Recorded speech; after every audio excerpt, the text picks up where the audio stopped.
श्रीसूक्तम् ॐ हिरण्यवर्णां हरिणीं सुवर्णरथस्रजां चन्द्रां हिरण्मयीं लक्ष्मीं जातवेदो महावः तामावहव जातवेदो लक्ष्मीमनुपगामनीं यस्यां हिरण्यं हृदेयं कामश्वं पुरुषानहम् अश्वपूर्वां रतिमत्यां हस्तिनादप्रमोदिनीं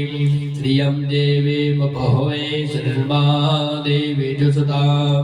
कां सोष्मतां हिरण्यप्राकाराः मार्धां ज्वलन्तीं तृप्तां तर्पयन्तीं पद्मे स्थितां पद्मवर्णां तामहोपहोये श्रियं चन्द्रां प्रवासां यशसा ज्वलन्तीं श्रियं लोके देवदुष्टामुदारं तां पद्मनेमीं शरणमहं प्रपद्ये अलक्ष्मीर्वेदश्यतां त्वं वृणे आदित्यवर्णे तपसोदिजातो वनस्पतिस्तवृक्षोद्विल्वः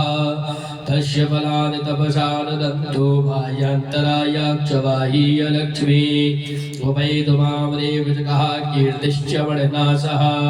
प्रादुर्भूतोऽस्मि रात्रेऽस्मि गीतवृद्धिं ददातु मे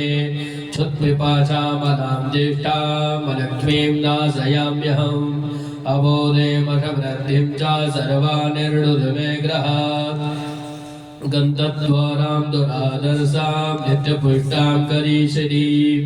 ईश्वरीं सर्वभूतानां तामहोपहवे श्रियं मनसः कामभाकोतिं वाचः सत्यमसीमहि पशूनां रूपमन्यस्य मयि श्रीश्रयतां यशः कर्दमेण प्रजा भूता मयि शम्भव कर्दम श्रियं पादय मे कुले मातरं पद्ममालिनीम् आपात्रजन्तु निग्धानि चिक्लीतवस मे गृहे निच देवी मातरं श्रियं वासय मे कुले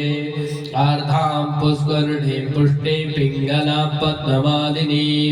चन्द्रां हिरण्मयीं लक्ष्मीं जातवेदो महावः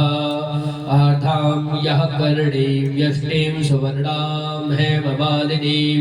सूर्यां हिरण्मयीं लक्ष्मीं जातवेदो महावः